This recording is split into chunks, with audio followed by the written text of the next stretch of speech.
Welcome to the Cookbook, where we invite guests on to share the ingredients of what has helped make them the successes that they are. All of it, the good, the not so good. You're not going to find anything half-baked here. And our kitchen gets messy sometimes. That's when the fun starts. So come on and join us.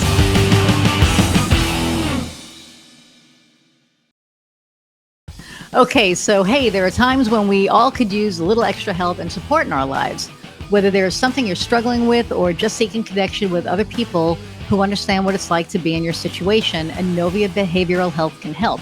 Inovia is a subscription-based organization that provides unlimited access to a wide variety of educational, experiential, and therapeutic support groups that are led by live expert facilitators. Now, you can get 20% off your membership with the discount code Cookbook20 when you subscribe. Check it out today at inoviabh.com.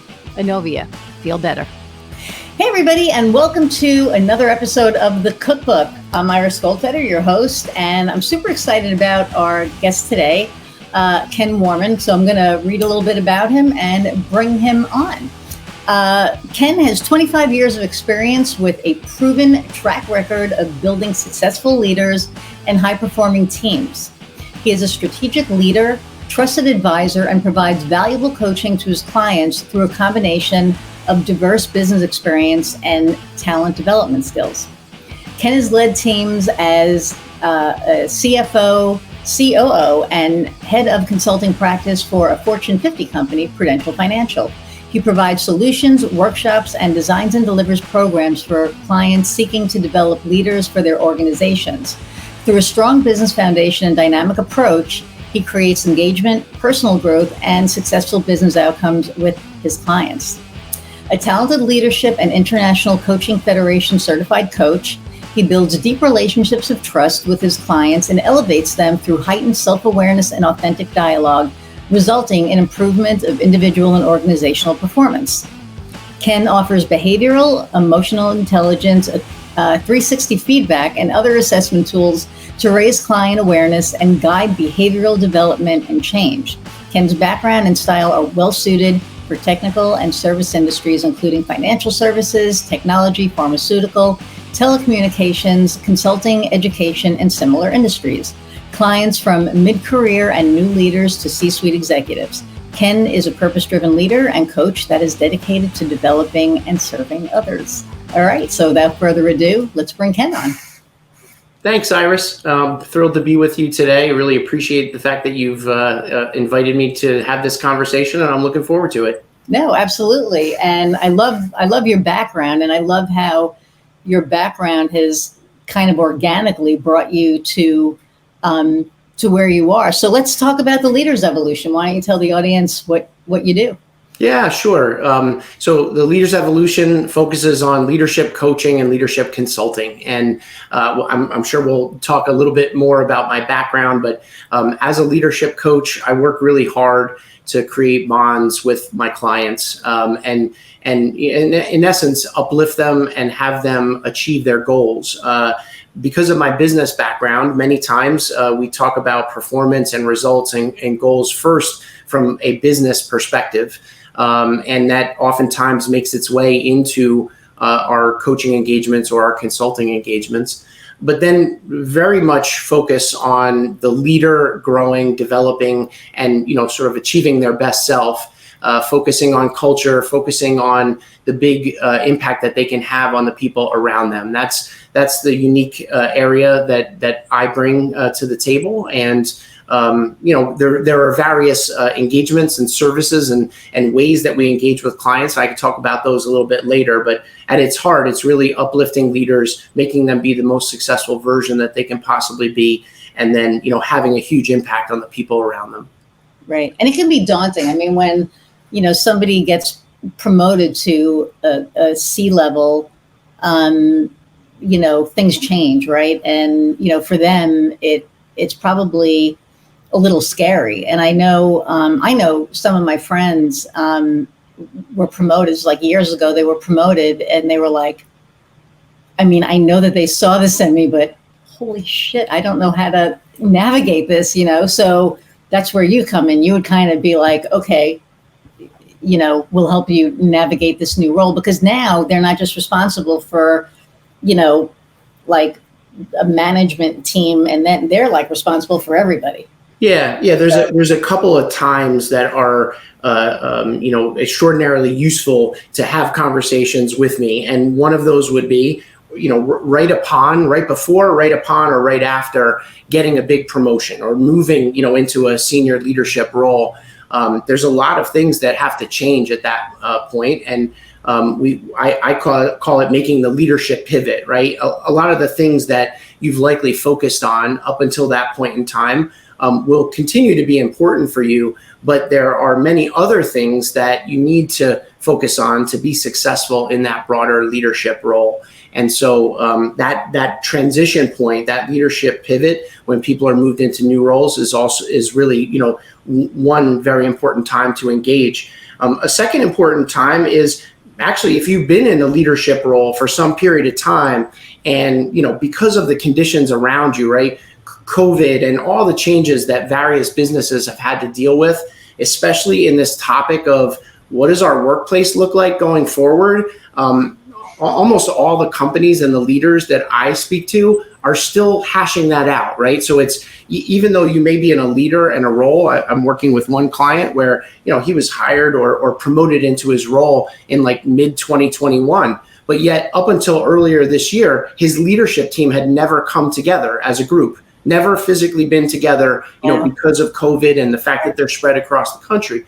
So it doesn't just have to be right after a promotion. It can be any leader that's really trying to take stock of where they are, and particularly if they have a big performance trajectory or very lofty, ambitious goals. And in order to achieve those goals, their team is going to have to perform differently. That's a really right time to engage as well. And then the last place is, I would say, small to medium-sized business owners or business leaders, right? When you're sitting atop an organization, anywhere from 50, 100, 250, 300 people, oftentimes you may be somewhat isolated in terms of being able to discuss challenges that you see within your organization. And so those that are in those roles, again, timing doesn't necessarily matter. You may be in that role for 5 years, but yet you've sort of come to this recognition that it would be really, really useful to take your leadership to the next level, in that company. That becomes a third important group and time to engage and have a conversation with someone like me. Wow. That's, and I think a lot of people don't, I think it takes a lot for somebody to admit that, they do need coaching, right? Because I think that, ego does get in the way, and, they're like, oh, I can handle this. And then, they realize that, maybe they do need help. So you yourself transitioned, right? Like you went from, you got promoted from whatever level you were at to the C level. Yep. How was that for you? Yeah, I mean, I learned a lot along the way. I would say in the early stages of my career, I struggled at points in time and learned a lot about myself and that transitional journey. And I'm particularly reflecting back on some of the changes. When I first became a director or I first became a vice president, there was a lot of good that came out of that, Iris, but there were also some struggles that now in hindsight, I think I could have progressed through much easier or potentially much quicker, with my team. And so through those experiences, I then bring those to bear in essentially my philosophy or my guidance to coaching those that are going through that process. Now, every single experience, every individual is unique. Every single situation is somewhat unique. And so one of the important things is the coaching model. There's not one size fits all. It's not like I can come in and say, this is exactly what you need to do, and I know that before I talk to you. It's a very consultative, advisory type role where you're engaging, you're asking a lot of questions, you're understanding the situation, and through that, we're going to create the right actions, the right behaviors, the right roadmap for that leader to be successful. Of course, I carry through the lessons that I learned, and I think I matured and grew and started to develop, this process of making change in leadership when I was in corporate, particularly at Prudential, I had 9 different roles over 19 years. And so therefore, like every couple of years, I was going through this process. And I guess, if you practice something long enough, you start to get better at it. And I learned a lot from the process. I also studied a lot from other people and learned, what they did well. And so, all that gets brought to bear when I interact with my clients and help shepherd them through, their own process. Right. I think that, that's what makes you the ideal coach for them, because you've lived it. And you've learned, right? So absolutely. Yeah. And there's something else that you mentioned, the notion of, it takes a lot to acknowledge or the ego element of it. And I do believe that mindset, actually should very much shift, right? And when you talk to people about like, oh, I want to improve in golf, or we need to improve our systems, around our organization, or the sales process.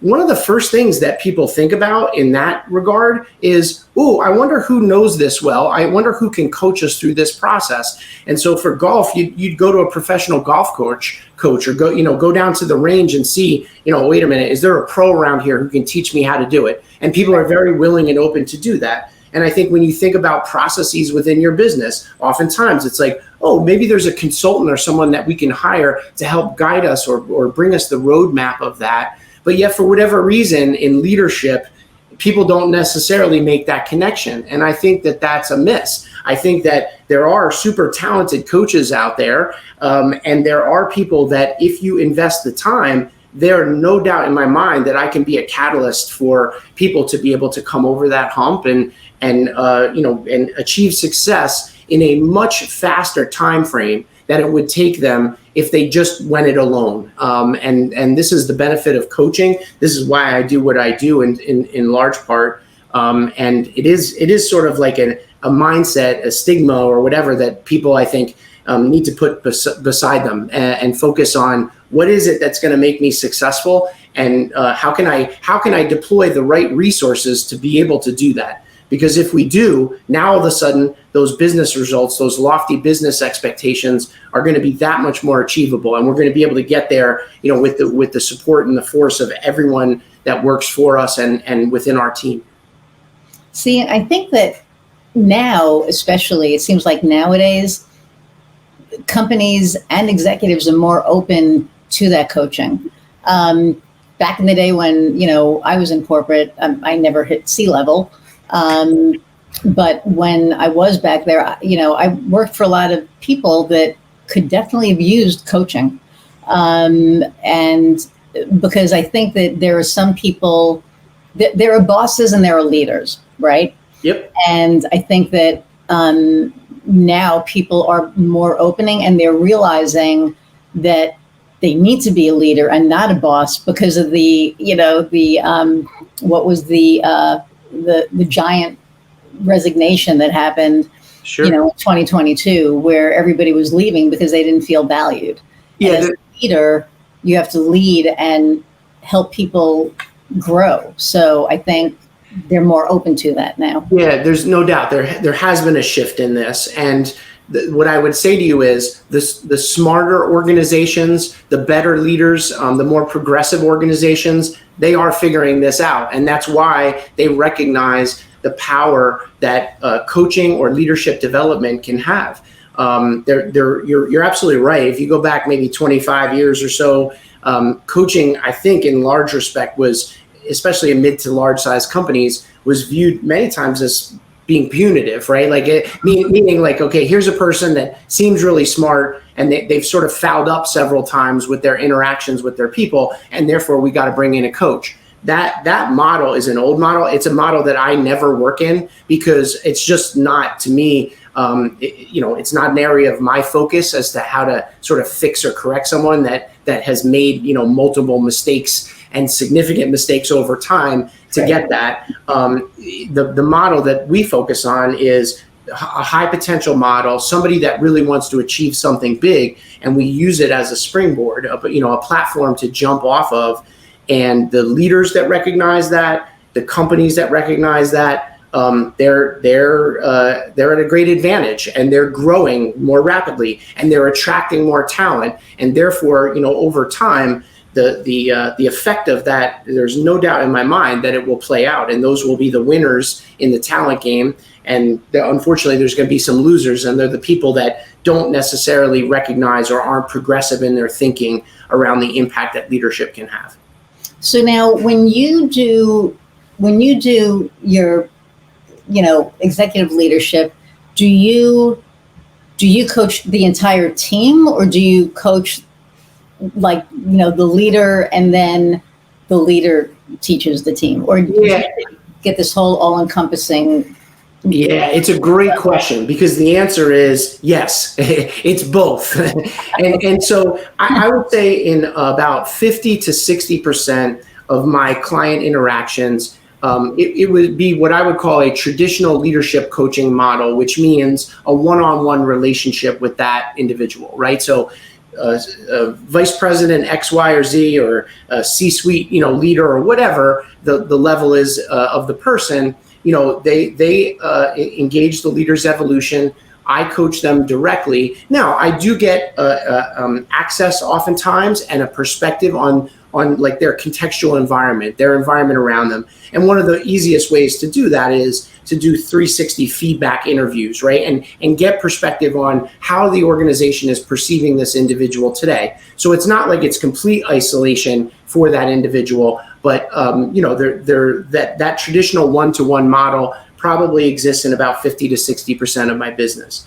However, there are some group programs, some team programs that I have developed, and there the answer is no, it's actually I'm coaching the full team. Now, one leader may be the sponsor of that. So I'll give you an example. In the high performance team program, that is perfect for a senior leadership team, or really any intact leadership team that has a significant charge. So I'm currently working with large pharma company Regeneron here on the East Coast, and working with a senior leader within their organization and that individual's leadership team. They have a huge, ambitious, sort of the big, hairy, audacious goal of having to do a product launch.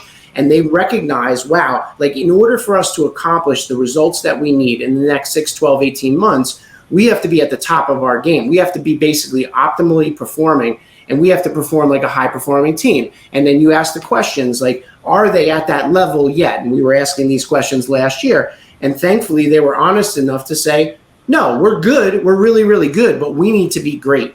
And so through this high performance team program, essentially, they get me directly coaching their leader, and then also working with the team. And we do that in a group learning experience where, 5 or 6 times over a period of 5 or 6 months, we'll get together, we'll probe really important topics like building a group purpose, or building, sort of a just cause, as Simon Sinek would call it, a just cause for that team.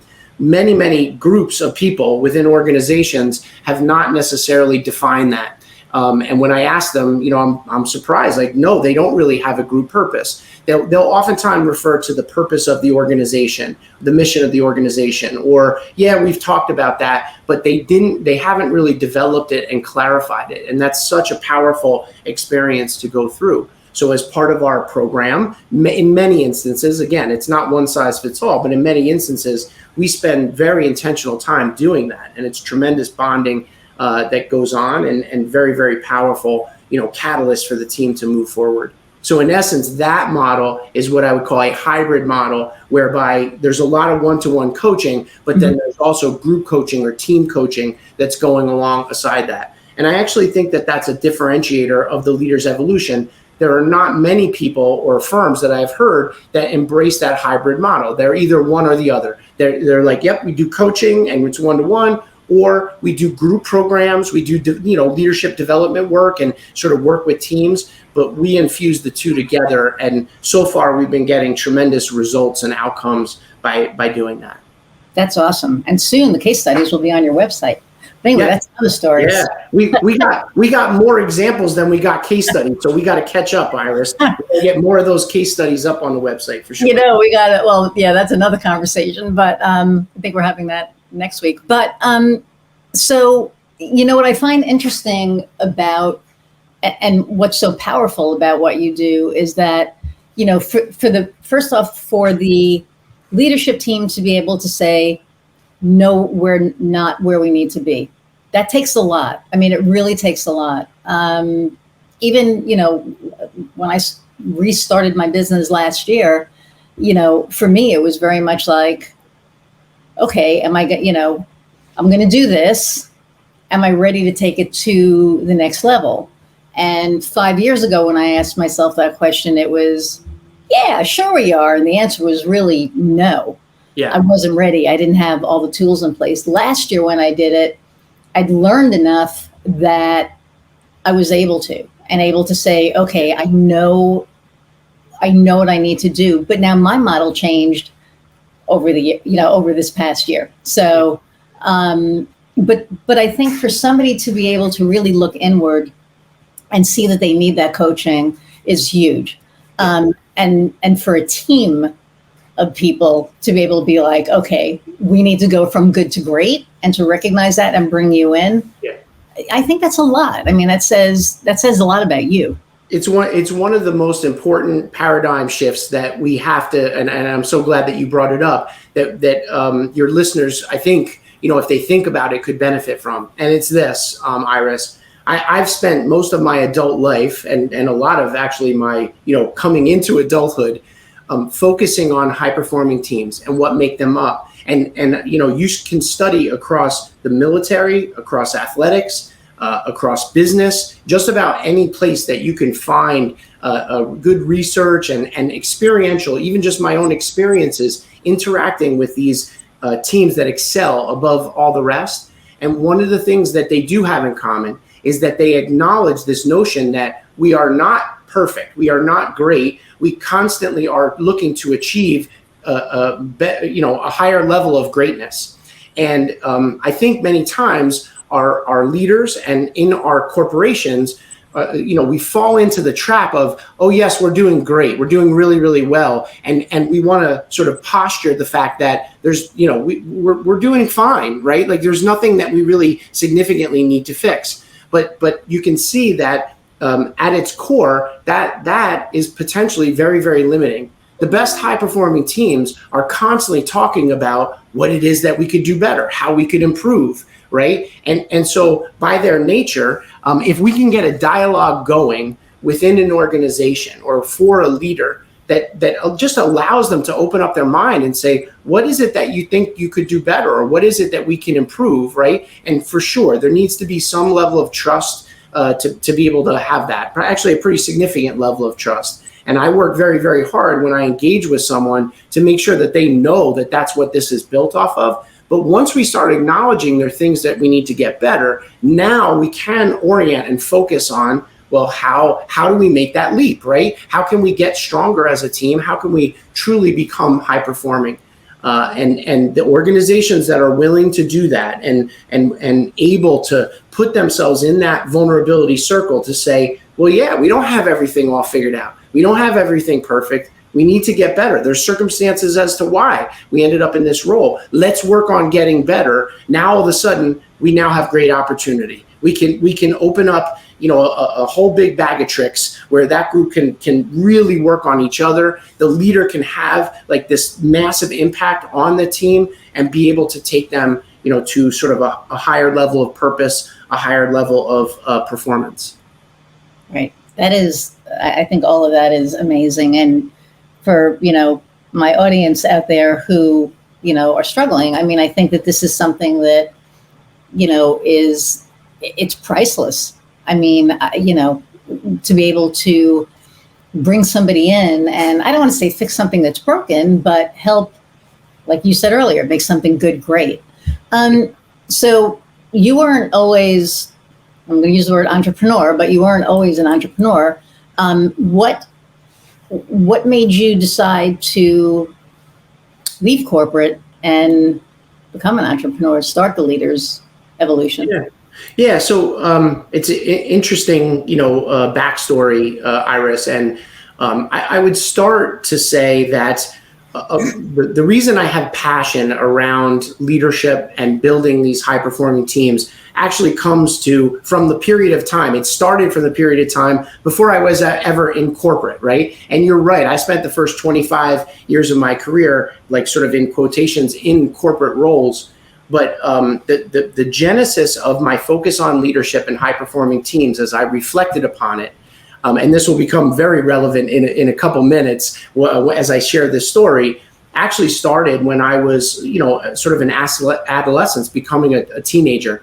And the two places where it was most prominent, one, I was a strong athlete and I played every team sport imaginable. And I loved particularly baseball and basketball, and I got relatively good at that. But in that role, I realized that if I behaved as a captain, as a leader, that our teams would be more successful. And I started to learn like what the elements were of leadership, sort of like peer leadership within a group where you weren't necessarily the coach at this point and you weren't, the owner of the league. You were just a player, but you could step up into that leadership role and have a really wonderful influence. And I did that, and I was blessed to to play on, some amazing teams, particularly through high school and then on through Division I athletics, playing baseball there.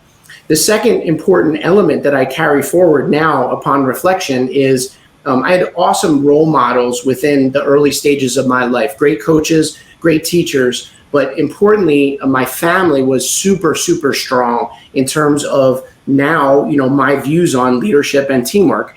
Have, wonderful parents who are still with me, two older sisters that were great, these amazing women around me. But the single most important influence on me was clearly, without question, my dad. And so my dad was a great parent, but he was also a tremendous role model. And Iris, my dad was a U.S. Marine Corps officer. And so he raised us with a heck of a lot of discipline. There was a lot of structure. There was a lot of high expectation of, showing up on time, showing up early, getting done what you needed to get done. But the most important element that I learned from him was, I remember vividly conversations when I was like 14, 15, 16 years old. So this very formative time of when I'm coming into myself, sort of trying to transition from boy to man. And he said to me, Ken, you are, tremendously, you have a lot of gifts. You're a good communicator. You can do just about anything you want in life, but I want you to promise me that you'll do something that serves others. And he had me focus and orient on this notion of the best impact that we can have in life, especially as a leader, is what the people around us do. And that comes from his military background. That comes from the Marine Corps philosophy of, no man or woman gets left behind. Right? The leader's role is to make the people in their company successful. And that's the most important thing. And so I had that mindset, as I went into my corporate career. Now, again, you don't leave school at 23 years old and become a leadership coach or a teamwork guru. I needed to experience it myself. And so for the first 25 years of my career, I went through those corporate, experiences. And I'm very grateful that I did, because it gives me tremendous context and experience now to be able to guide people that are also in those tough jobs, in those roles where the expectations are very high.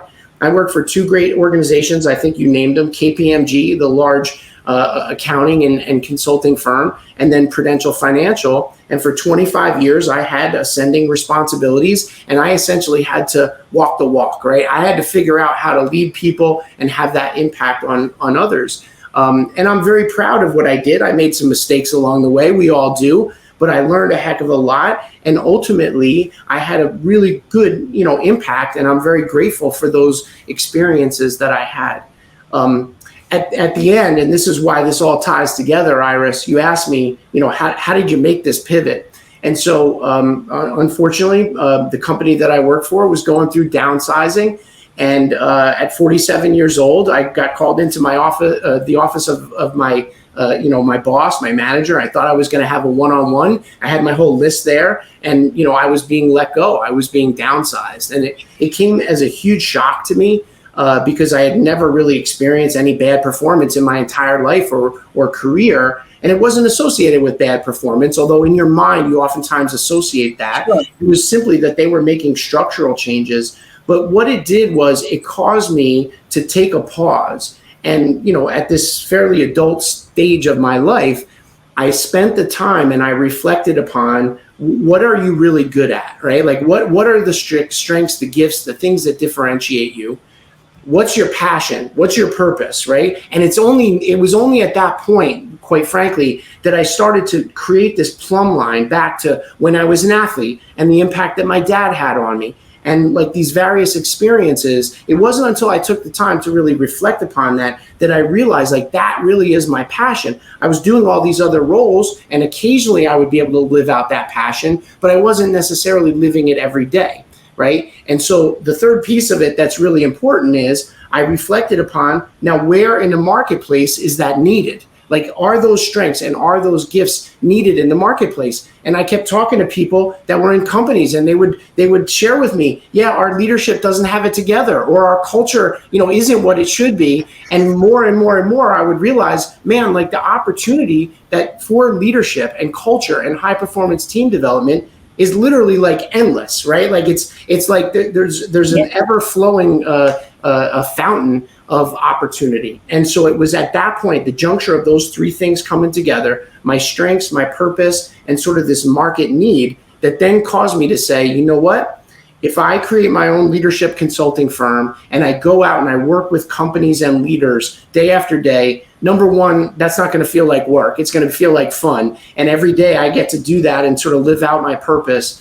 And number two, that there's a business model here where, we can raise the fortunes of a lot of different companies and leaders. And at the end of the day, there's a value to that. There's a real value to that. And so at that point in time, with 3 kids about to go to college, in the next 10 years, I launched my own business called The Leader's Evolution and haven't looked back since, and have only looked at what I'm doing, which I thoroughly enjoy, and looking ahead at all the opportunity that's ahead of us to help and really be a catalyst for numerous leaders and companies that are in our future.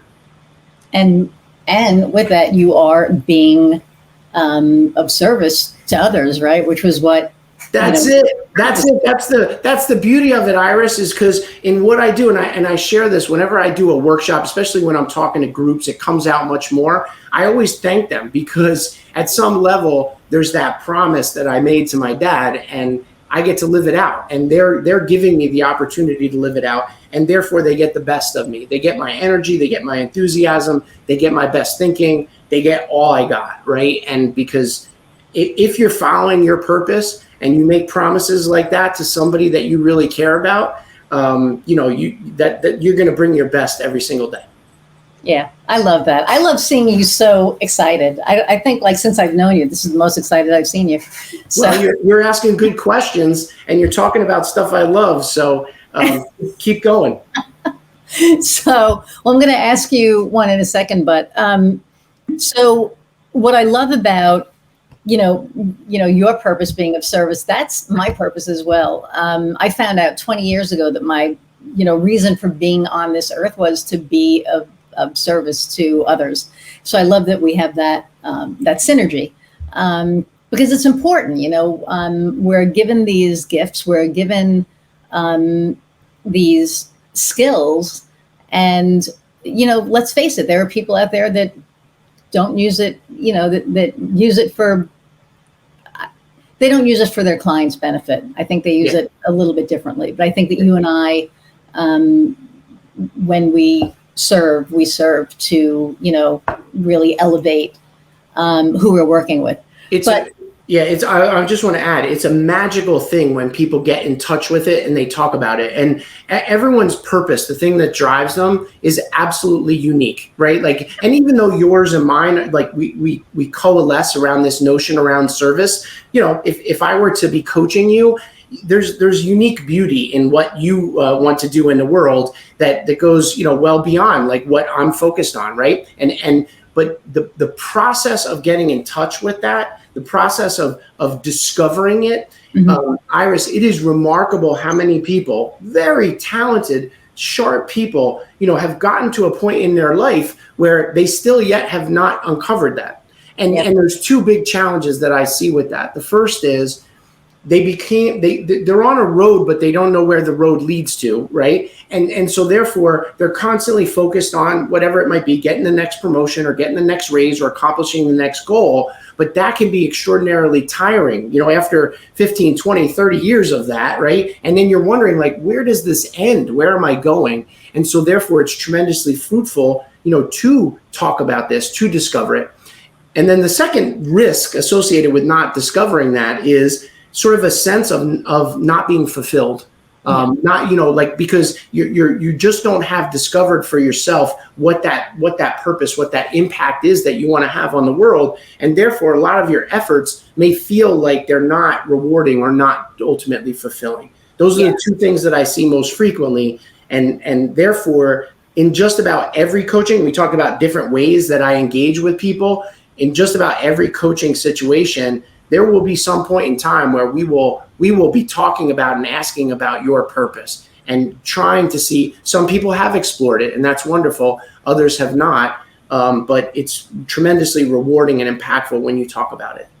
Yeah, and I think, like I usually ask people, what's your why? That's it. Why are you doing what you're doing, right? And I remember I was working with somebody a couple of years ago, and I said, "Where do you want to go?" He was like, "I don't know."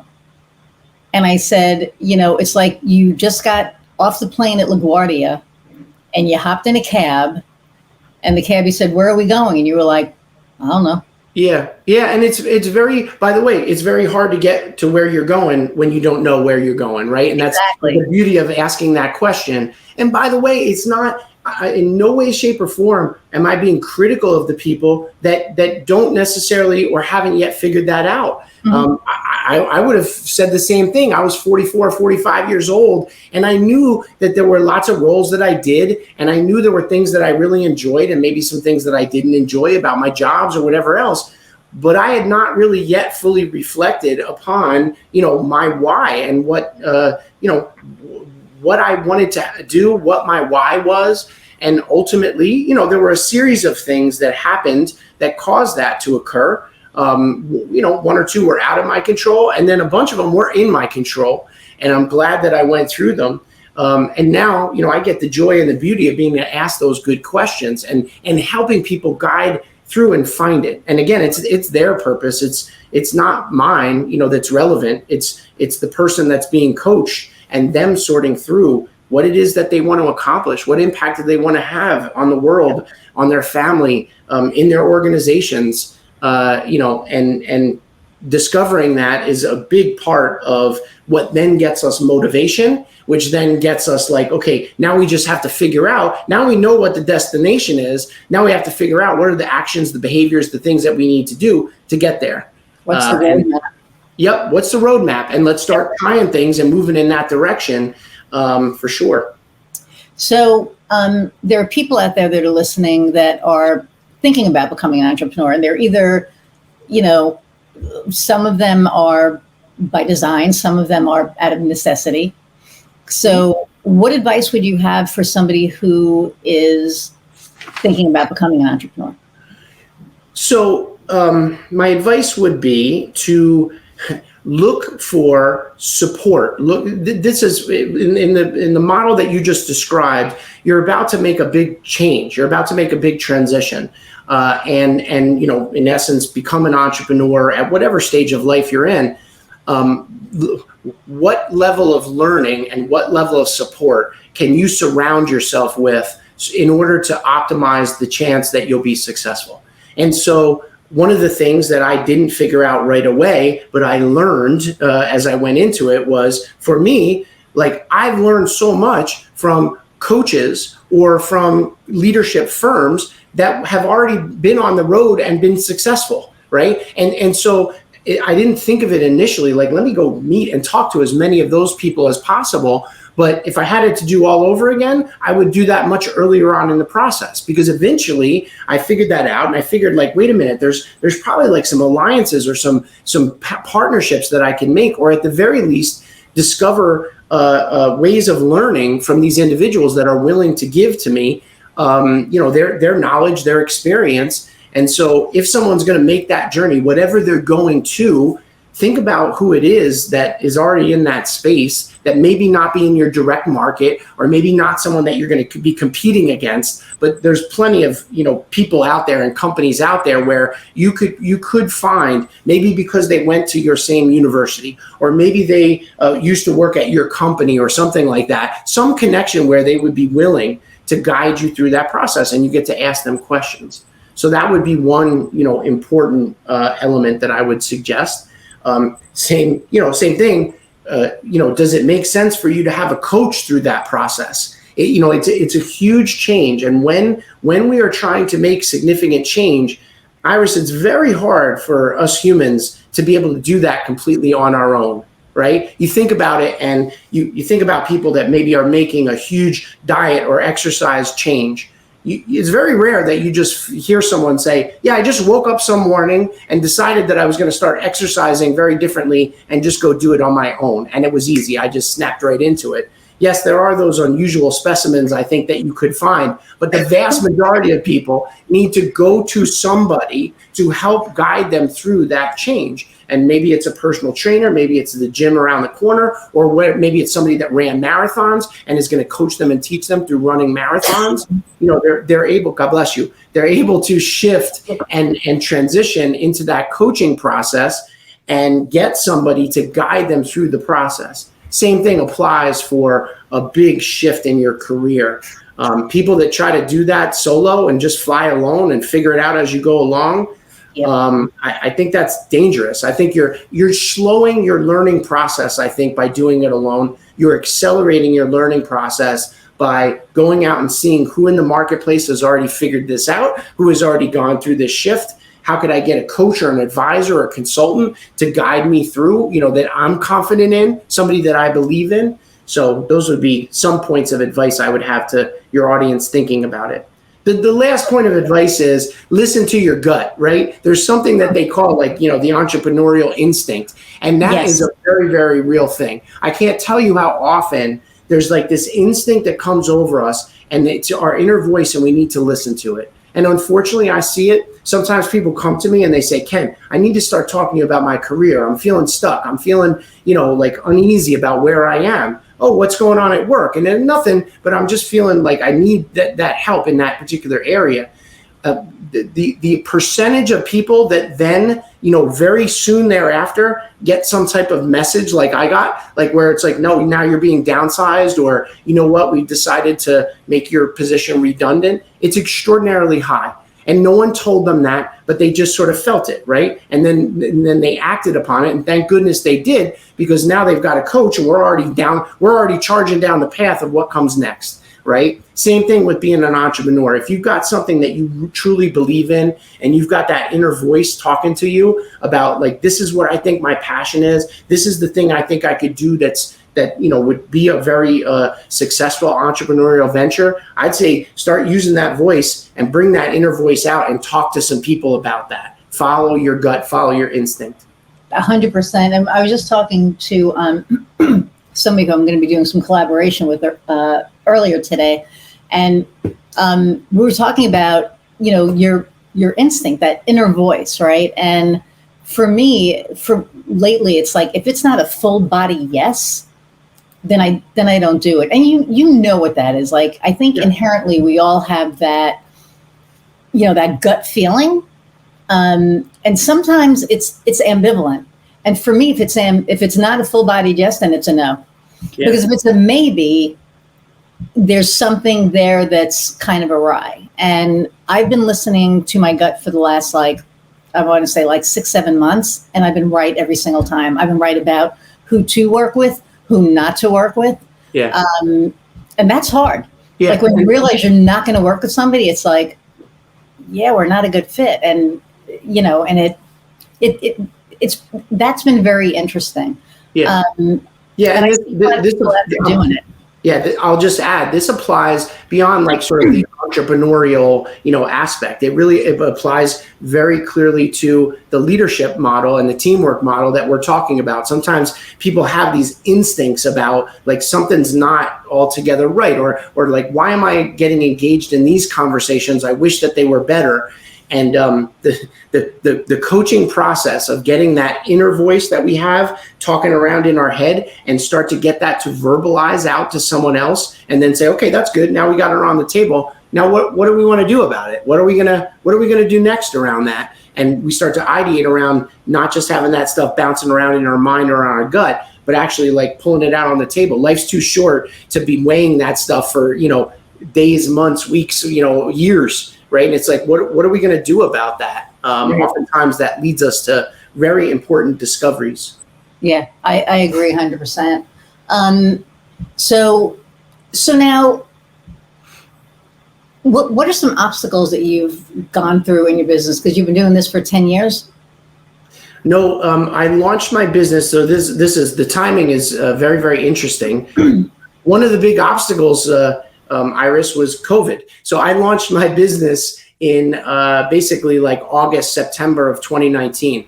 And so if you do the math, I had about 6 months underneath my belt in this new awesome, adventure, and the whole world changed. And you know what? Again, like I look at that obstacle. So again, limiting mindset. I had this view. I have a fairly good network here in the Northeast. Particularly probably like Connecticut, down through New York, down to Philadelphia. That's my home territory. I've lived my whole life here. I've worked predominantly in that area my entire life. So I have a good network. I have a good feel for the companies and industries here. So I came out of the chute thinking that's going to be my peeps, right? That I'm going to go call on these people. I'm going to go meet them, have lunch with them, and talk about their businesses, learn what's going on, learn what the challenges are, and then we'll come up with solutions together, won't we? Well, guess what? About 5.5 months into that, it was like, yeah, good luck. You're not having lunch with anybody. Right. You're not meeting any new people that way. Right. And thankfully, I had already embraced the virtual tools, the virtual medium that we're essentially using right now, where I had used Zoom, and I realized that I can coach people through Zoom. Well, guess what? That was one, a big positive for my business, but two, it became very liberating. Why? Because now my territory is way beyond Connecticut to Philadelphia. Yes. I started coaching people in Florida. I started coaching people in Minnesota, California, and I realized, like, wait a minute, this medium, this coaching thing is sort of boundaryless. You could go anywhere in the world if you can connect this way. And particularly the one-on-one connection, once you establish a relationship of trust with someone, it feels 99.99% the same, than like being in person. You can create the same emotion, the same flow back and forth. Right. And so I was able to pivot my business very, very quickly. At least quickly in my view. Maybe others wouldn't think it was so quick, but it just allowed me to pivot and understand, what do I need to do differently? And so my coaching business, I think, matured a lot over the period of time of that obstacle. And it probably wouldn't have if I had not been thrown that curveball, right? If I had not had to face that obstacle. Similarly, the group work that I've done, as you can imagine, there was sort of a wet blanket sitting over that for about 12 or 18 months. Understandably so. People didn't understand, all the risks. And so everyone was quashing, we're not going to have our leadership conference. We're not going to have our sales conference. We're not going to operate as in a team format. Some virtual engagement, which we did and continue to do. But now, that I think we're thankfully beyond the worst for sure. And people are now opening up and saying, man, we haven't gotten our leadership team together ever, since COVID, or we need to have our sales conference. We haven't done it in a year and a half. Like we gotta teach people, we gotta get back to learning. Now all of a sudden there's this tremendous tailwind and opportunity that's coming from the marketplace to be able to engage with people like me and do meaningful learning, as a group and doing it together. Right. See, and it was funny because COVID did the same thing for my business. I was always local, right? Yeah. Never thought of going virtual in like a million years because everything was local. And when COVID hit, my wife is an essential worker, so she was gone every day and I was home and I'm a social person. I'm like, I need people. What am I going to do? Yeah. I hopped on LinkedIn and I found my tribe on LinkedIn.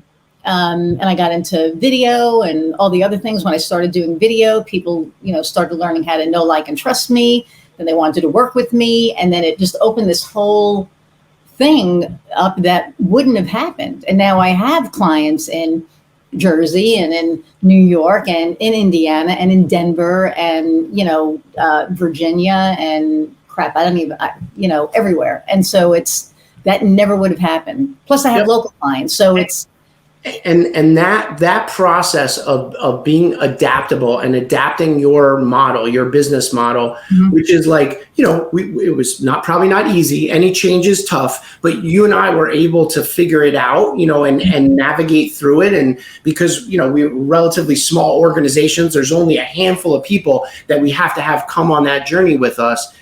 This same process of adapting is happening at these, think of it now as a company with 300 people, 3,000, 30,000, right? It's a much more complicated process of people sorting that out. And that adaptation is still going on. And it's creating a lot of tension, a lot of difficulties with like, what does that future work look like? And how are we interacting? By the way, it is absolutely solvable. And something that if people want to have a conversation, there is a pathway. There's no question in my mind to be able to create the right, learning model and work model for your organization. It's a massive opportunity. It takes intentional effort. It takes focus. It takes leaders that are willing to have tough discussions and, really put themselves out there, not necessarily just make mandates and say, hey, we want you in the office, 3 days a week or 5 days a week or whatever it is. That's not necessarily going to get us there.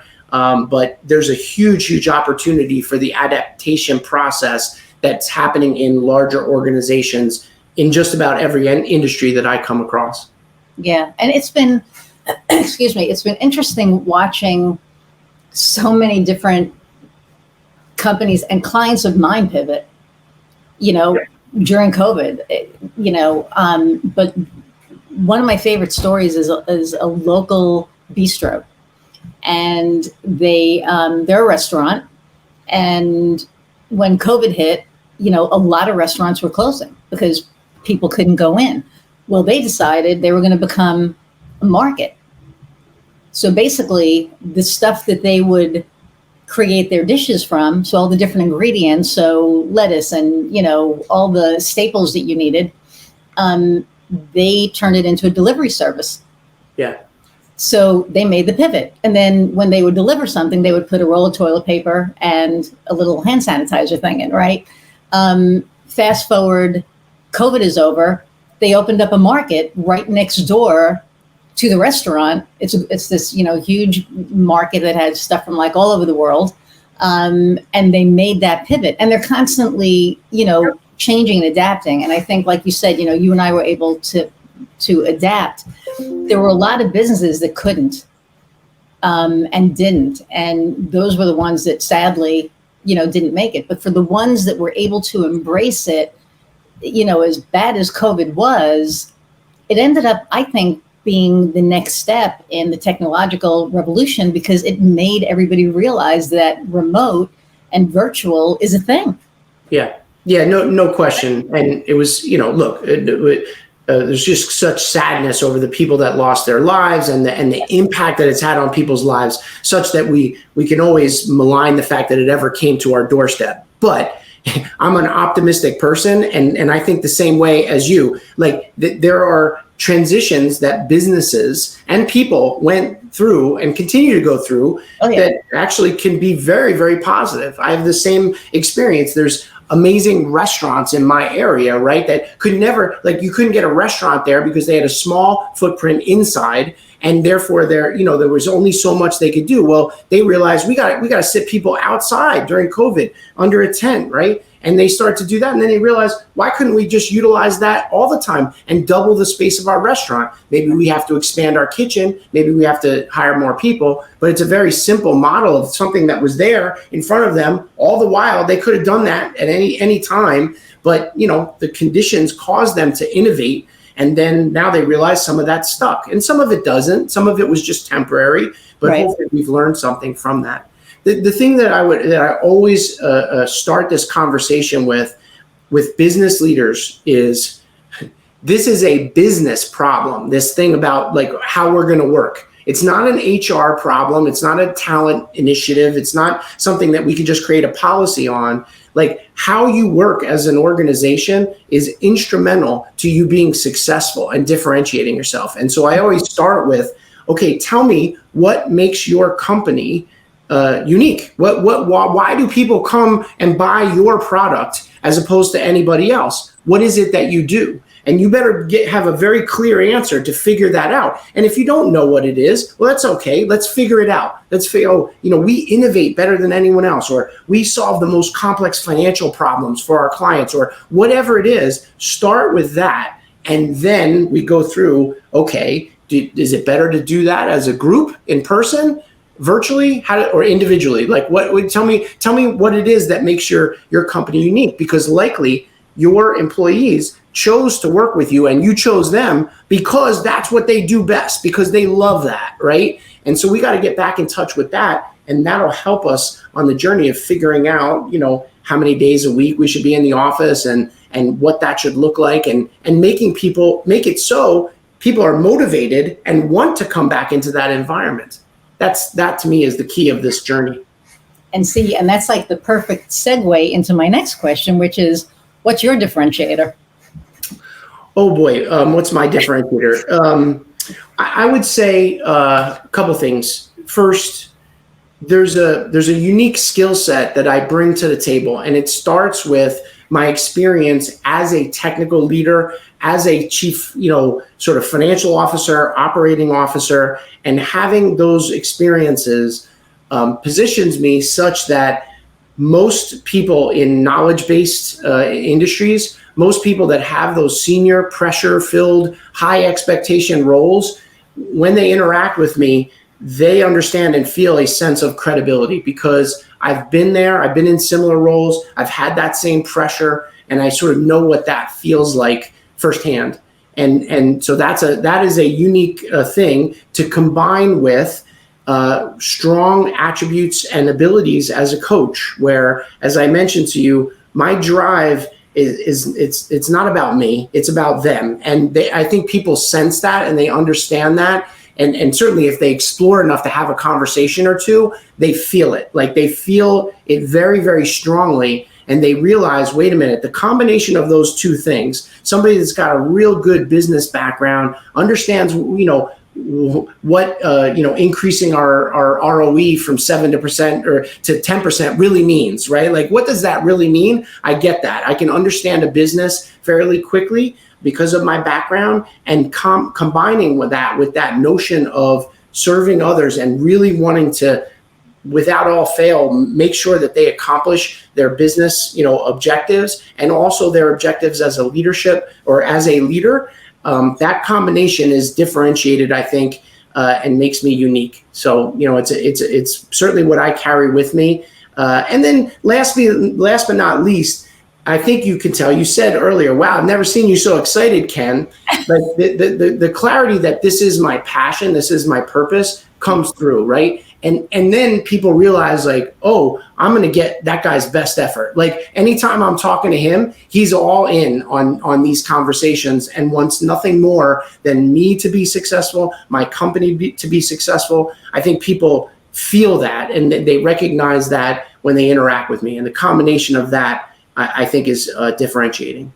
That is awesome. And I think it's all accurate, because working with you for the past,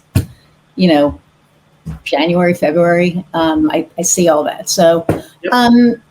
So first off, I want to say thank you. See, we're almost at an hour. I told you, yep. It goes like so fast, but it does. Thank you for taking the time. I know your schedule. I know you're busy, so I really appreciate you taking the time and, sharing your experience and your wisdom and, some cool gold nuggets that people can take away with you. How do people get in touch with you if they want to?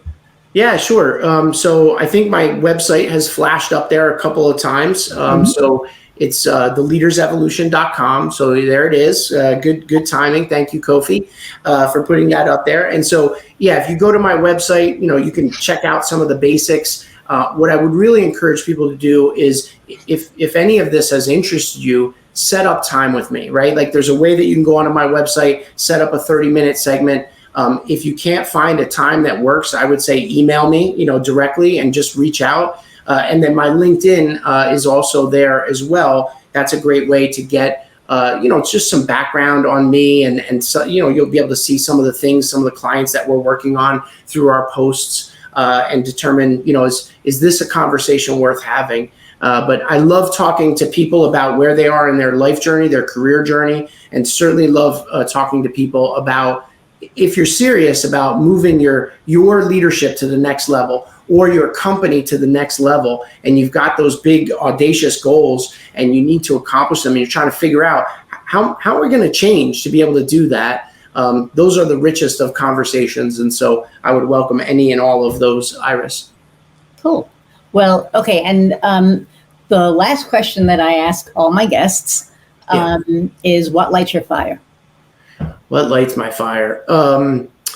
Before I answer, I do want to thank you for inviting me on, on this podcast. It's always a pleasure to talk with people that are curious. And Iris, you are definitely a curious person, and I've gotten to know that about you. And so I'm truly thankful that you've given me the opportunity to engage with you and those that you touch. So thank you for that. What lights my fire? Look, when people around me are achieving what they want, their goals, and ultimately becoming the best versions of themselves. And I haven't talked a lot about my family, but it starts with my family. My family is critically important to me. My wife, my 3 now quickly becoming adult boys, and then permeates out from that. My nieces and nephews, my sisters, there's sort of like, this is our team, and we think about our family that way. And when those individuals are happy, excited, fulfilled, achieving the things that they want, now I realize whatever impact I can possibly have on doing that makes me feel wonderful. And then it orbs out to my friends and my clients. Typically, I build long relationships of trust, and I'm almost like the reverse of transactional. And so when I can create long relationships with people and see them to success, that gets me fired up. And I love winning. I love seeing other people win. And so the combination of those things gets me excited and floats my boat. Awesome. That is awesome. And I agree with you. I mean, it shouldn't be, if it's transactional, that's not what it's about. It's all about building the relationships and building that trust and really the camaraderie, because at the end of the day, you're on each other's team. And And what that means is, and especially in the business setting, people that I have worked with, already, like they're clients for 4 years, 5 years. It doesn't happen in every instance because it sometimes it's not needed. Mm-hmm. But certainly the optimal clients are people that either keep coming back or we work with their organization in a very meaningful and long run way. Those are the richest and most impactful relationships that I seek out and look to achieve with my clients. I agree. We have so much in common. Okay, don't go anywhere. I'm going to say goodbye to the audience, then I'll be right back. Sounds good. Thanks, Iris. Thank you, Ken. Everybody who's been listening again for an hour plus, thank you so much. I also first want to thank our sponsor, Innovia Behavioral Health. Feel better. They're an amazing organization. Check them out, innoviabh.org. And really, you guys, I can't do this without you. Not you guys, everybody. I couldn't do this without you. I love the comments and the emails that I'm getting. Thank you so much. Just keep it coming. Share if you garnered any kind of a golden nugget today. Share it. Share the episode. Like, download, subscribe. When you subscribe, you get a notification of a new episode. And when you download and you subscribe, it also helps, us in our fight to not be this little podcast, but to grow into a bigger podcast. So thank you all for your support, and I'll see you soon. Until next time, go out and find what lights your fire. See you next time, everyone.